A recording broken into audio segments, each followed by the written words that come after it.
Hello viewers, welcome to Cute Kitchen and Graphy. இன்றைக்கி நம்ம மீன் வறுவல் அண்ட் மீன் பொரியல் பார்க்கலாம். அதுக்குள்ளே மீனை எடுத்துக்கிட்டாச்சு. இப்போ மீன் பொரியலுக்குள்ளதை ஃபஸ்ட்டு செஞ்சுருவோம். அதுக்குள்ளே தேவையான பொருட்கள்லாம் எடுத்துக்கிட்டலாம். வெங்காயம், தக்காளி, பச்சை மிளகாய், கருவேப்பிலை இதெல்லாம் எடுத்து அரிஞ்சு வச்சுக்கிட்டாச்சு. இப்போ தாளிச்சிருவோம். இது வரைக்கும் cute Kitchen and craft channel subscribe பண்ணாதவங்க சப்ஸ்கிரைப் பண்ணிவிட்டு வீடியோ பாருங்கள். வெங்காயம், கருவேப்பிலை தாளிச்சாச்சு. கொஞ்சம் மெத்தி சேர்க்குறேன், வெந்தயம் இன்னும் கொஞ்சம் நல்ல டேஸ்ட்டாக இருக்கும் பொரியல்.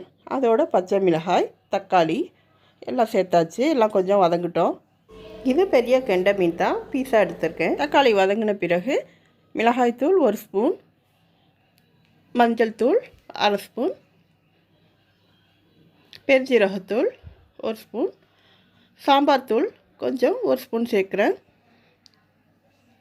மீன் குழம்புக்கு நம்ம சேர்த்தோன்னா நல்லா சூப்பராக இருக்கும். பொரியலுக்கு சேர்த்தாலும் நல்லா சூப்பராக இருக்கும். உப்பு தேவையான அளவு சேர்த்து கொஞ்சம் தண்ணி சேர்த்து கொதிக்க விட்ருவோம். கொதித்த பிறகு மீன் சேர்த்துக்கலாம். சாம்பார் தூள் சேர்க்கறதுனால நமக்கு டிஃப்ரெண்ட்டான டேஸ்ட்டில் மீன் பொரியல் கிடைக்கும். ட்ரை பண்ணி பாருங்கள். இப்போ மீனை எல்லாம் சேர்த்தாச்சு. நல்லா மசாலா கொதிக்குது. ஒரு தடவை நம்ம திருப்பி விட்டுருவோம். உப்பு காரம் எல்லாம் மீனில் நல்லா ஏறிட்டோம். அது வரைக்கும் கொதிக்கிட்டோம்.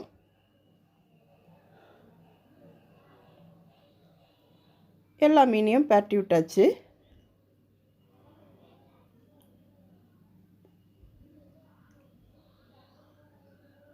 நல்லா கொதிச்சிக்கிட்டு இருக்கு மீன் பொரியல். இப்போ கொஞ்சம் ஜீரகத்தூள் சேர்க்குறோம். இப்போ சேர்த்தோன்னா நல்ல மணமாக இருக்கும். இப்போ கொஞ்சம் ஒரு 5 நிமிஷம் மூடி வச்சிடலாம். இப்போ எடுத்து பார்த்தோன்னா சுவையான சூப்பரான மீன் பொரியல் நமக்கு ரெடி ஆயிடுச்சு. அடுத்தது எடுத்து சர்வ் பண்ணிடலாம். மல்லி இலை தூவிட்டு ஆஃப் பண்ணிவிட்டு சர்வ் பண்ணுற வேலை தான். ரெடி, மீன் பொரியல் ரெடி.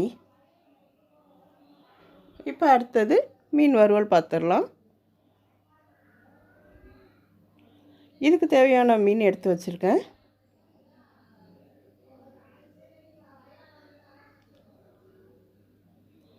இப்போ இந்த மீனில் நமக்கு தேவையான மசாலா எல்லாம் போட்டுடலாம். மிளகாய்த்தூள் 1 ஸ்பூன் போட்டிருக்கேன். உப்பு தேவையான அளவு, ஜீரகத்தூள் கொஞ்சம், இதையெல்லாம் சேர்த்து நல்லா கலந்துக்கிட்டுடலாம். காரம் இன்னும் வேணுங்கிறவங்க இன்னும் கொஞ்சம் கூட சேர்த்துக்கோங்க. நல்லா பரட்டி ஒரு 10 நிமிஷம் இல்லைனா 20 நிமிஷம் நல்லா ஊற வச்சுருங்க. நல்லா மூடி வச்சு ஊற வச்சாச்சு. இப்போ தோசைக்கல்லில் எண்ணெய் சேர்த்துடலாம். எண்ணெய் சூடாகட்டும். எண்ணெய் சூடானதும் வறுக்கிறதுக்குள்ள மீனை நம்ம ரெடி பண்ணி வச்சுருக்கோம் இல்லையா, அதை சேர்த்துடலாம்.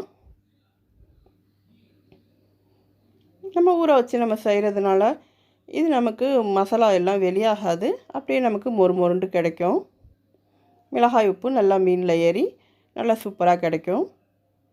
இதை நம்ம திருப்பி விடலாம். ஒரு பக்கம் வெந்த பிறகு ஜீரகத்தூள் சேர்க்கறதுனால நமக்கு புது மாதிரியான மீன் வறுவல் நமக்கு கிடைக்கும். நல்ல ஒரு டேஸ்ட்டாக இருக்கும். ட்ரை பண்ணி பாருங்கள். எல்லாத்தையும் நம்ம திருப்பியாச்சு. கருவேப்பிலை கொஞ்சம் மணத்துக்காக வறுக்கும்போது அதுவும் சேர்ந்து வறுக்கும்போது இன்னும் நல்ல மணமாக இருக்கும்.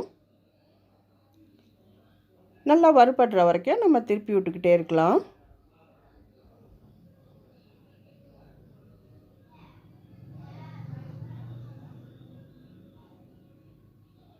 நல்லா வெந்துடணும். நமக்கு மொறு மொருண்டும் இருக்கணும். அந்தளவுக்கு நம்ம திருப்பி விட்டுக்கிட்டே இருந்தோன்னா ரெடி ஆகிடும். இப்போ பாதி அளவு மொறு மொண்டு ஆயிடுச்சு. இப்போ நமக்கு ஃபுல்லாக ரெடி ஆகிடுச்சு மொறு மொண்டு சூப்பரான மீன் வறுவல். அதை எடுத்துடலாம். எடுத்துகிட்டு சர்வ் பண்ணலாம். இது நமக்கு சாப்பாடு, தோசை, சப்பாத்தி எல்லாத்துக்கூட சேர்ந்து சாப்பிட்டா சைட் டிஷ் நமக்கு ரெடி ஆகிடுச்சு. நீங்களும் ட்ரை பண்ணி பாருங்கள். சப்ஸ்கிரைப் பண்ணாதவங்க சப்ஸ்கிரைப் பண்ணிவிட்டு வீடியோ பாருங்கள். மீன் பொரியல் சூப்பரான மீன் வறுவல் ரெடி. தேங்க்யூ ஃபார் வாட்சிங்.